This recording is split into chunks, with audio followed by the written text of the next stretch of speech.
बॉलीवुड के मशहूर गीतकार और लेखक जावेद अख्तर के ट्वीट के बाद बीजेपी आरएसएस खेमे में मानो हंगामा सा हो गया। आनन फानन में मुंबई की पुलिस ने जावेद अख्तर के घर के बाहर कड़ी सुरक्षा व्यवस्था कर दी, लेकिन उसके बावजूद भारतीय जनता पार्टी की युवा मोर्चा द्वारा उनके घर के बाहर जमकर आंदोलन किया गया। इस दौरान उन्होंने नीम का पत्ता कड़वा है जैसे कड़े शब्द तैयार करते हुए उनके खिलाफत की। इस दौरान मुंबई पुलिस ने कई युवा मोर्चा के कार्यकर्ताओं को हिरासत में लिया और कार्रवाई भी की, लेकिन उसके बावजूद भी बीजेपी के तमाम नेताओं ने अपनी इस पर प्रतिक्रिया दी। प्रतिक्रिया के दौरान कांदिवली पूर्व के विधायक अतुल भास्कर ने कहा कि जावेद अख्तर द्वारा किए गए ट्वीट बिल्कुल गलत है, हिंदू विरोधी है। ऐसे में जो भारत में रहकर अगर तालिबान का नाम लेता है उसके खिलाफ कड़ी से कड़ी कार्रवाई होना चाहिए। लिहाजा उन्होंने मांग भी की है कि तत्काल प्रभाव में जावेद अख्तर इस पर माफी मांगे, अन्यथा पुलिस की कार्रवाई होने से रही। इसके बाद से लगातार बीजेपी कार्यकर्ताओं में रोष देखा गया। आपको बता दें कि दरअसल कुछ दिन पहले जावेद अख्तर ने एक ट्वीट किया था जिसमें उन्होंने कहा था आरएसएस और बीजेपी की जो विचार है वो कहीं न कहीं तालिबानी विचारों से मिलते जुलते हैं। इसको लेकर हंगामा खड़ा हो गया।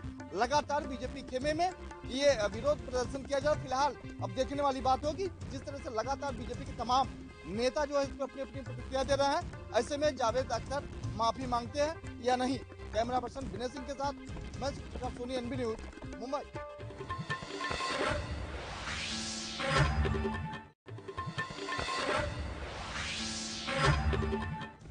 केंद्रीय मंत्री व अमेठी सांसद स्मृति ईरानी अपने संसदीय क्षेत्र अमेठी में 2 दिवसीय दौरे पर आज पहुंची, जहां पर उन्होंने अपनी यहाँ पे जो है करोड़ों की लागत से 1 दर्जन से अधिक परियोजनाओं का जो है शिलान्यास किया और वहीं पर उन्होंने जगदीशपुर में विपक्ष पर बिना नाम लिए हमलावर होते हुए कहा कि जो विकास का कार्य अमेठी में 70 सालों में विपक्ष नहीं कर पाया है वह हमारी सरकार ने कर दिखाया है।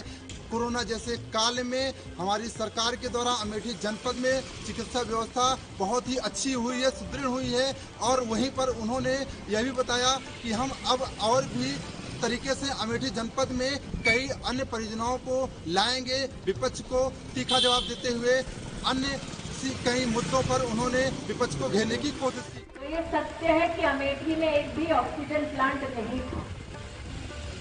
गांव में तो बड़े ये कहते हैं कि हमको कभी इस बात का एहसास ही नहीं हुआ कि हमारे यहाँ कभी इस बात की जरूरत पड़े। ऑक्सीजन का प्लांट ना हो तब भी जिला प्रशासन ने ऑक्सीजन की कमी अमेठी को नहीं होने दी। आज बोइंग नाम की। कैमरामैन संजय यादव के साथ राजकुमार जायसवाल, एएनबी न्यूज, अमेठी।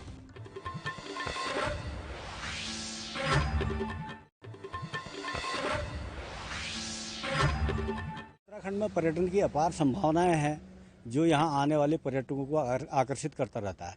ऐसा ही एक पर्यटक स्थल है बिनसर अभ्यारण्य, जो बर्ड वॉचिंग और हिमालय के लिए अद्भुत है। अल्मोड़ा के से 34 किलोमीटर की दूरी पर बसे बिनसर सेंचुरी में 150 प्रकार की पक्षियों की प्रजाति पाई जाती है। साथ ही अनेक प्रकार के वन्यजीवों से भरपूर है। यहाँ वर्ष भर पर्यटकों की आवाजाही रहती है, जिसको लेकर अब अल्मोड़ा वन विभाग इसको इको पर्यटन से जोड़ने को जा रहा है। अल्मोड़ा के सिविल स्वयं वन प्रभाग के डीएफओ ने बताया कि बिनसर को अभयारण्य बनाया गया है, जिससे वर्तमान में घना जंगल है, जहाँ 150 प्रजाति की पक्षियों के साथ वन्यजीव पाए जाते हैं, जिसको अब पर्यटकों के लिए बर्ड वॉचिंग के साथ जंगल ट्रैक के लिए वन विभाग कार्य बना रहा है। ऐसा है, बिनसर अभयारण्य जो है वहाँ पर बर्ड्स जो है बहुत प्रचुर मात्रा में पाई जाती हैं और लगभग यहाँ पर 150 बर्ड्स की स्पीसीज़ हैं। तो इको टूरिज्म को बढ़ावा देने के लिए यहाँ पर जो है कुछ ट्रेल्स बनाई गई हैं, जिससे जो भी पर्यटक आकर उसमें बर्ड वॉचिंग का अपना देख सकें, उसका आनंद ले सकें। इसके अलावा हमारा विचार ये भी है कि निकट भविष्य में बर्ड वॉचिंग का एक फेस्टिवल भी आयोजित किया जाएगा, जिसमें जो बर्ड वॉचिंग में रुचि रखते हैं जो लोग, उनको बुला के और उनको इस तरह से मोटिवेट किया जाएगा और जिससे जो जनता है यहाँ पे वो भी इस कार्यों से प्रभावित होगी। जो आने वाले समय में पर्यटकों के साथ साथ यहाँ के लोगों के लिए एक बड़ा रोजगार प्रदान करेगा। एएनबी न्यूज के लिए मैं हरीश भंडारी, अल्मोड़ा से।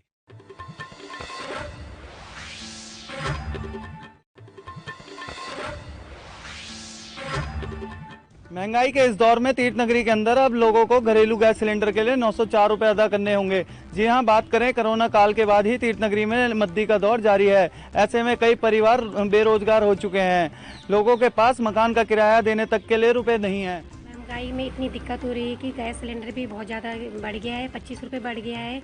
आम आदमी इस महंगाई में क्या करेगा? लगा लो आपकी हर चीज़ के दाम प्रतिदिन बढ़ाए जा रहे हैं कि सरकार हमसे ये कहती है कि आज हम कि थोड़ा पब्लिक को थोड़ा वो करेंगे, कि हम थोड़ा आश्वासन ऐसे देती है कि इस पब्लिक की सहायता करेंगे। मुझे तो कहीं से नहीं लगता कि आप की पब्लिक की कभी सहायता करेगा। ये प्रशासन हो गया, सरकार होगी, कोई भी हो गया, हर आम आदमी इतना परेशान है कि वो अपनी गृहस्थी चलाना इतने मुश्किल हो गया। ऊपर से ये कोरोना की जो आई है आपत्ति, इससे में भी और ज़्यादा परेशान है। फिर ऐसे में महिलाओं ने आरोप लगाया है, चेतावनी दी है सरकार को कि अगर सरकार ने महंगाई पर रोक नहीं लगाई तो इसका नतीजा चुनाव में भुगतना पड़ सकता है। जी हां, मैं ऋषिकेश से एएनबी न्यूज के लिए सागर रस्तोगी।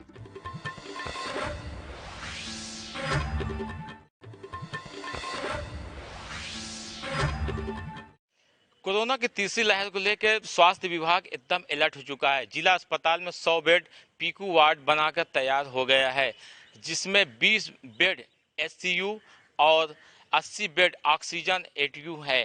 जिले में 4 सीएससी ब्लॉक हैं, ब्लॉक स्तर पे तैयार हैं, जिसमें 40 बेड का एक सीएससी में 40 बेड का इंतजाम किया गया है। अगर जिले अस्पताल की बात करें तो यहाँ पे लगभग 100 बेड तैयार किया गया है। अगर सीएमओ का कहना है कि तीसरी लहर को देखते हुए पूरी तरह स्वास्थ्य विभाग अलर्ट है। पल पल की खबर डीएम द्वारा जो है स्वास्थ्य विभाग के लेते रहते हैं और पूरी तरह स्वास्थ्य विभाग अलर्ट हो चुका है। इसमें तीसरी लहर को लेकर कोई भी किसी तरह के परेशानी लोगों को नहीं आएगी। हमारे ज़िले में जिला अस्पताल समेत हमारे 4 सीएससीज को में पीकू वार्ड बनाए गए हैं, जिसमें सीएससीज में ब्लॉक लेवल में जो सीएससीज है उसमें 40 बेड दो एसडीयू के और 38 जो है ये ऑक्सीजन युक्त बेड हम सुरक्षित किए हुए हैं।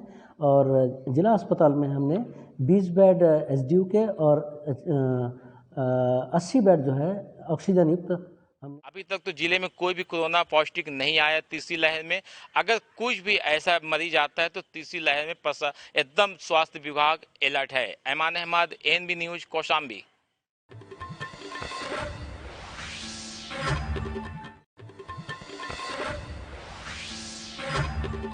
प्रदेश के मुख्यमंत्री योगी आदित्यनाथ का आगमन गोरखपुर हुआ, जहां सबसे पहले वो गोरखनाथ मंदिर गए और बाबा गोरखनाथ का दर्शन किया, पूजन किया। उसके बाद महंत अवैधनाथ की समाधि स्थल पर जाकर मत्था टेका। उसके बाद मुख्यमंत्री योगी आदित्यनाथ चौरी चौरा क्षेत्र के आदित्य पब्लिक स्कूल पे एक कार्यक्रम का आयोजन किया गया था, जहां उन्होंने लगभग 10 लोगों को अपने हाथों से बाढ़ राहत सामग्री का वितरण किया। इसके साथ ही वहां प्रशासनिक अधिकारी भी मौजूद थे, जिन्होंने वहां मौजूद जो बाढ़ प्रभावित लोग हैं उनमें राहत सामग्री का वितरण किया। इसके बाद मुख्यमंत्री योगी आदित्यनाथ उनवल क्षेत्र पहुंचे और बाढ़ प्रभावित लोगों में राहत सामग्री का वितरण किया। इस दौरान उन्होंने कहा कि बाढ़ प्रभावित जो भी लोग हैं उनकी हर संभव मदद जो जिला प्रशासन है वो करे। किसी भी तरह की कोई कोताही बरतनी अगर कोई बरतता है तो उसके खिलाफ सख्त कार्रवाई की जाएगी। उन्होंने सख्त आदेश दिया कि इस समय प्राकृतिक आपदा है, एक लोगों को जो प्रशासनिक अधिकारी हैं और एक दूसरे जो लोग हैं वो मिलजुल कर इस प्राकृतिक आपदा में एक दूसरे का मदद करें। बताते चले गोरखपुर जनपद में लगभग 200 गांव बाढ़ से पूरी तरीके से प्रभावित हो चुके हैं। इसके साथ ही 2 लाख की आबादी भी बाढ़ से प्रभावित है। गोरखपुर में लगातार राप्ती और रोहिणी का जलस्तर बढ़ रहा है। इसको लेकर प्रशासन भी गंभीर है और प्रशासन लगातार रात दिन एक किए हुए है ताकि बाढ़ से कोई भी गांव पूरी तरीके से प्रभावित ना हो। इसलिए प्रशासन पूरी तरह से मुस्तैदी बरत रहा है।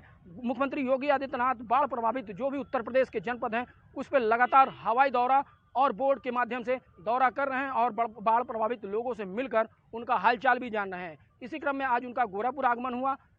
कल मुख्यमंत्री योगी आदित्यनाथ गोरखपुर आज रुक सकते हैं और कल वो जनता दर्शन का भी कार्यक्रम कर सकते हैं। एएनबी न्यूज के लिए गोरखपुर से गोविंद कुशवाहा।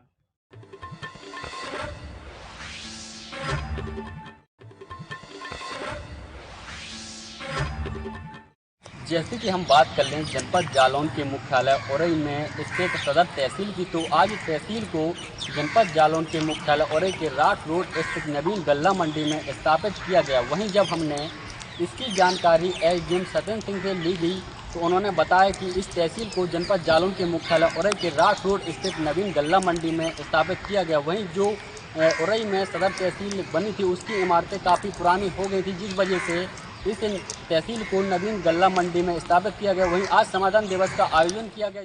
आज तहसील सदर उरई का शुभारंभ हम लोगों ने मंडी जिला जो मंडी है, मंडी के जिला किसान सेवा समिति है, उसके वहाँ पे शुरुआत किया है। क्योंकि तहसील हमारी बहुत पुरानी थी, लगभग 150 साल से ज़्यादा पुरानी थी, जीर्ण हो गई थी। उसको शिफ्टिंग की कार्रवाई के तहत हमने आज शुरुआत तहसील कर दी है। विभिन्न पटल अगले 10 से 15 दिन में शिफ्ट हो जाएंगे। टोटल 52 एप्लीकेशन प्राप्त हुई है, जिसमें 6 निस्तारण, जिसमें 51 शिकायतें आई थी, जो कि 6 का निस्तारण किया गया। ANB news Mangrajpur Jalaun.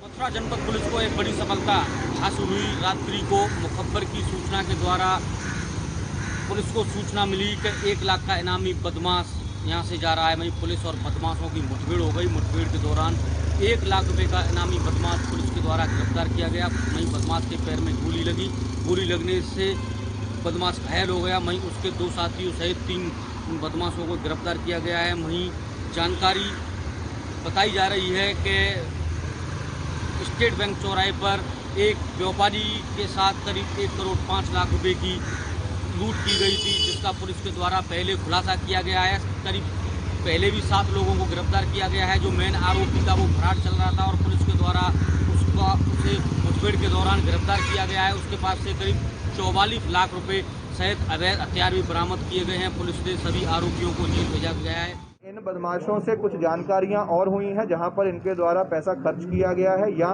इनके द्वारा कुछ लोगों को दिया गया है। उस जानकारियों के आधार पर अभी हमारे द्वारा जो है कार्रवाई आने वाले दिनों में की जाएगी। सर, लूट में प्रयोग किए गए वाहनों की बरामद हुई।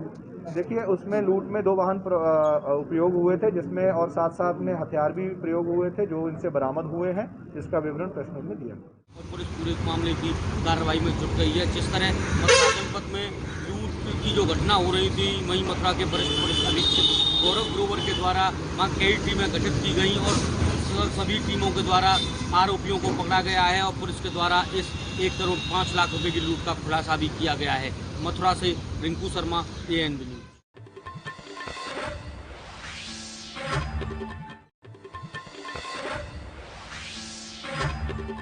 मिर्जापुर जनपद में पहुंचे मां विंध्यवासिनी का दर्शन पूजन करने के लिए कैबिनेट मंत्री अनिल राजभर। वही पत्रकार वार्ता में उन्होंने कहा कि आगामी विधानसभा चुनाव में बीजेपी 51% पर चुनाव लड़ेगी। वहीं साथ ही विपक्ष पर तंज कसते हुए कहा कि विपक्ष के पास कोई मुद्दा नहीं है, केवल ट्विटर के ही माध्यम से वे ट्वीट करते रहते हैं। और भारतीय जनता पार्टी का एक एक सिपाही, हमारा एक एक कार्यकर्ता, एक एक वर्कर, हम सब लोग 51% की लड़ाई लड़ने का मन बनाकर हम लोग इंतजार कर रहे हैं चुनाव का। चुनाव में हम जाएंगे, सारे वर्ग का साथ, सारे सब समूहों का साथ भारतीय जनता पार्टी के साथ है। हम दोबारा पिछले बार से भी बड़ी संख्या के साथ जीत कर आएंगे और सरकार बनाएंगे। मिर्जापुर से ANB न्यूज संवाददाता रामकुमार सिंह।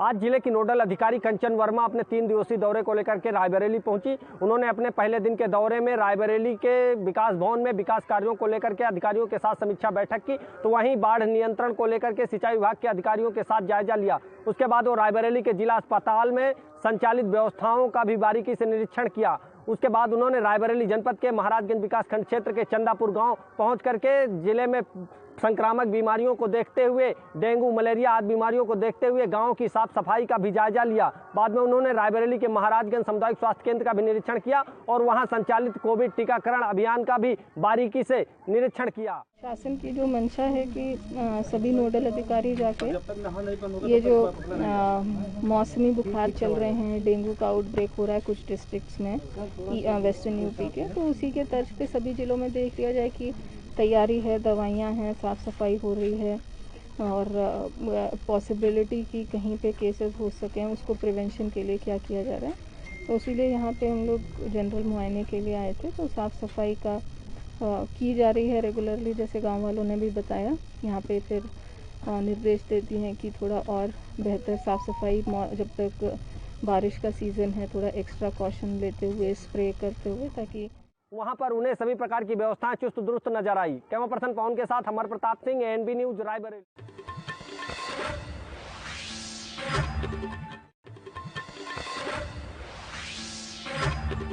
मध्य प्रदेश के रीवा जिले में इन दिनों अपराधियों के हौसले बुलंद हैं और अपराधियों के द्वारा लगातार अपराधों को अंजाम दिया जा रहा है, लेकिन रीवा पुलिस इस पर अंकुश लगाने में नाकाम नजर आ रही है। रीवा जिले की कानून व्यवस्था इस समय पर पटरी से उतरती हुई दिखाई दे रही है।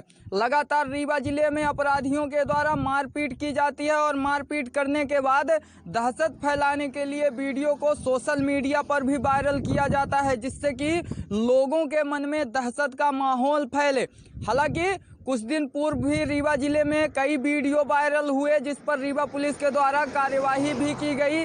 ऐसा ही कुछ वीडियो आज इन दिनों सोशल मीडिया पर वायरल हो रहा है। बताया जा रहा है कि रीवा के अवहिया थाना अंतर्गत अस्पताल चौराहे पर 10 की संख्या में आए बाइक सवार बदमाशों के द्वारा पीड़ित के साथ जबरन मारपीट की गई और मारपीट करने के बाद उसे जबरदस्ती बाइक पर बैठा लिया गया और इसके बाद लेकर वह कहीं और चले गए। पीड़ित को बताया जा रहा है कि पूर्व में एक्सीडेंट का मामला था। एक्सीडेंट के मामले के बाद 10 की संख्या में बाइक सवार बदमाश अस्पताल चौराहा पर पहुंचे और वहां पर पीड़ित साइकिल बनाने का कार्य कर रहा था। उसी दौरान जबरन अपराधियों के द्वारा पीड़ित के साथ मारपीट की गई और मारपीट करने के बाद उसे मोटरसाइकिल पर बैठा लिया गया। हालांकि जैसे ही यह वीडियो आज सोशल मीडिया पर वायरल हुआ और रीवा पुलिस की नज़र में आया, तो तत्काल रीवा पुलिस के द्वारा पीड़ित को थाने बुलाया गया और उससे आवेदन लिया गया। आवेदन लेने के बाद रीवा पुलिस ने अभी तक 4 आरोपियों को गिरफ्तार कर लिया है और आगे की जांच में जुट गई है। लेकिन देखने वाली बात यह होगी, क्या रीवा पुलिस इन दिनों जैसे अपराधियों के द्वारा अपराधों को अंजाम दिया जा रहा है और वीडियो को सोशल मीडिया पर वायरल किया जा रहा है, इस पर लगाम लगा पाएगी या फिर यूं ही अपराधी खुलेआम अपराधों को अंजाम देते रहेंगे। एएनबी न्यूज के साथ संवाददाता विजय त्रिपाठी, रीवा।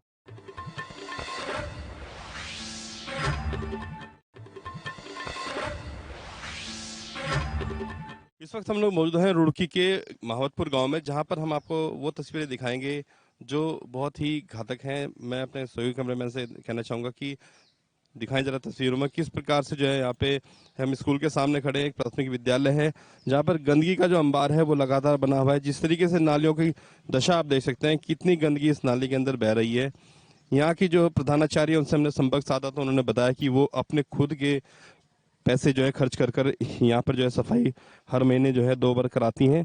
कहीं ना कहीं एक बड़ा सवाल जो है खड़ा होता है यहाँ पे कि ग्राम प्रधान द्वारा यहाँ पे सफाई क्यों नहीं कराई जा रही। सवाल जो है यहाँ पे खड़ा हो रहा है कि यहाँ पे जो सफाई का जो समस्या है वो एक बड़ी समस्या है। लगातार पूरे गांव के अंदर, यहाँ भंगेड़ी माहवतपुर गांव में हम खड़े हैं, कहीं ना कहीं सफाई का एक बड़ा सवाल जो है यहाँ पे ग्राम प्रधान की जिम्मेदारी बनती है। कहीं ना कहीं यहाँ पे एक प्रधानाचार्य अगर सफाई कराइए तो एक बड़ा सवाल खड़ा होता है। मैं एनबी न्यूज के लिए डालचंद्रा, रुड़की।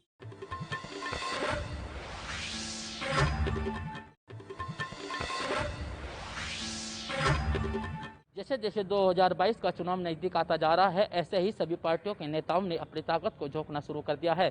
वहीं जनपद शामली के कैराना क्षेत्र के गांव बुच्चा खेड़ी में पहुंचे समाजवादी पार्टी के दर्जा प्राप्त पूर्व राज्य मंत्री सुधाकर सिंह कश्यप ने कश्यप समाज को संबोधित करते हुए कहा है कि कश्यप समाज को भारतीय जनता पार्टी ने आज तक गुमराह करने का काम किया है। आज तक भारतीय जनता पार्टी ने कश्यप समाज को किसी भी तरह का लाभ नहीं दिया है। सुधाकर सिंह कश्यप ने कहा है कि भारतीय जनता पार्टी ने आज तक कश्यप समाज से सिर्फ वोट लेने का काम किया है, न कि कश्यप समाज को किसी तरह का लाभ देने का कार्य किया है। सुधाकर सिंह कश्यप ने सभा को संबोधित करते हुए कहा है कि कश्यप समाज का हित केवल समाजवादी पार्टी में है, जिसको लेकर उन्होंने आगामी 18 अक्टूबर को मुजफ्फरनगर के बुढ़ाना में होने वाले महासम्मेलन में कश्यप समाज को इकट्ठा होकर अपनी ताकत दिखाने के लिए आह्वान किया है। सुधाकर सिंह कश्यप ने कहा है कि बुढ़ाना में होने वाले महासम्मेलन में समाजवादी पार्टी के राष्ट्रीय अध्यक्ष अखिलेश यादव कश्यप समाज को संबोधित करेंगे, जहां पर वे कश्यप समाज की अनेकों समस्याओं को लेकर अपनी बात कहकर और समाज को संबोधित करते हुए कश्यप समाज की अनेकों मांगों को पूरा करने की मांग रखेंगे, जिसको लेकर समाजवादी पार्टी के पूर्व राज्य मंत्री सुधाकर सिंह कश्यप ने सभी कश्यप समाज के लोगों को एकत्रित होकर सम्मेलन को सफल बनाने की मांग की है। सहयोगी कैमरामैन के साथ दीपक कुमार, ANB न्यूज, शामली।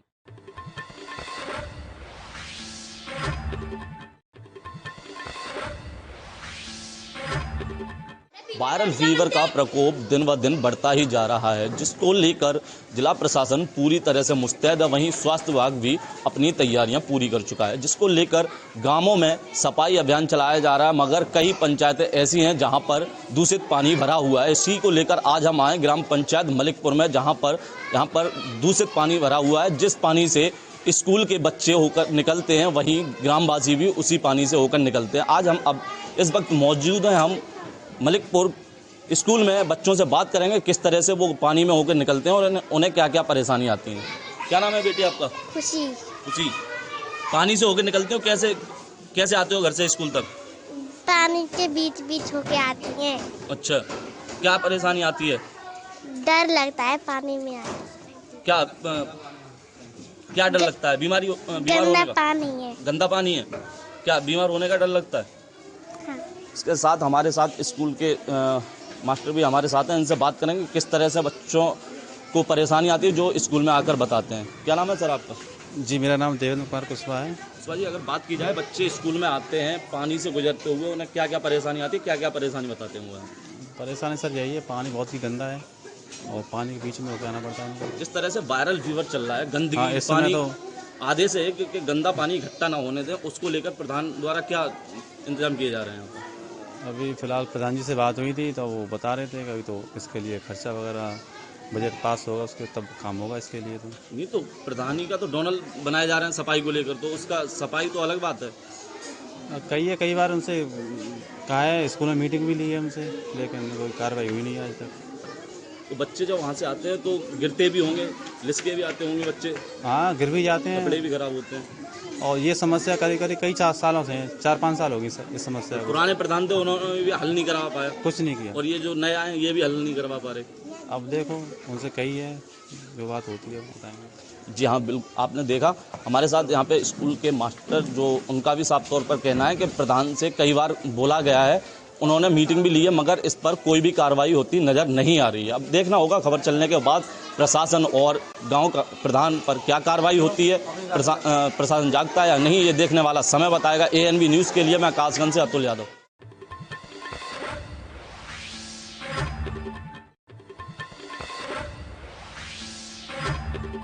लखनऊ मजदूरी करने गए युवक का संदिग्ध परिस्थितियों में घर वापस आया शव। आपको बताते चले, पूरा मामला सीतापुर जनपद के थाना इमिलिया सुल्तानपुर के कस्बा एलिया का है, जहां पे संदिग्ध तरीके से मजदूरी करने गए युवक का शव घर वापस आया और शव जिसके यहाँ मजदूरी कर रहा था उन्हीं की SUV गाड़ी से वापस घर भेज दिया गया। वहीं परिजनों में हड़कंप मच गया इस बात लेकर और मातम का माहौल भी छाया है। मगर 18 घंटा बीत जाने के बावजूद भी परिजनों ने उस गाड़ी से शव को बाहर नहीं निकाला है।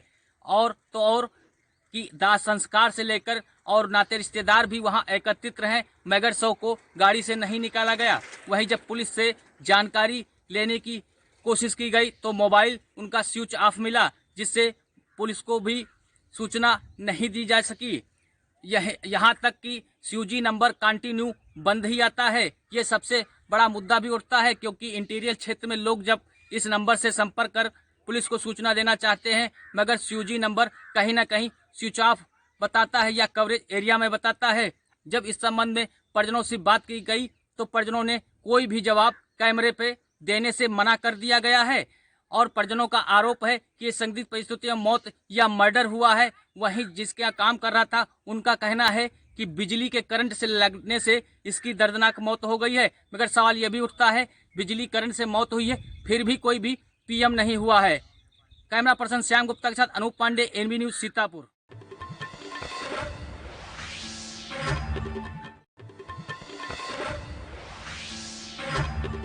हाथरस में 2 बच्चों के बीच हुई मारपीट का वीडियो सोशल मीडिया पर वायरल होने के बाद पुलिस ने घायलों को जिला अस्पताल लाकर डॉक्टरी परीक्षण कराया है। आपको बता दें कि 2 बच्चों के बीच हुई मारपीट का वीडियो सोशल मीडिया पर वायरल हुआ था, जिसमें मौके पर पहुंची पुलिस ने दोनों पक्षों के लोगों को जिला अस्पताल लाकर इलाज कराया था। थाना हाथरस गेट पर सूचना प्राप्त होती है कि गांव धातुरा कला में बच्चों के बीच विवाद के बाद दोनों पक्षों के परिजनों के बीच कहासुनी व मारपीट हो गई है। सूचना पर तत्काल हाथरस गेट पुलिस मौके पर पहुंचती है। घटना के बारे में जानकारी करने पर पता चला कि दोनों पक्ष आपस में ततेरे चचेरे भाई हैं।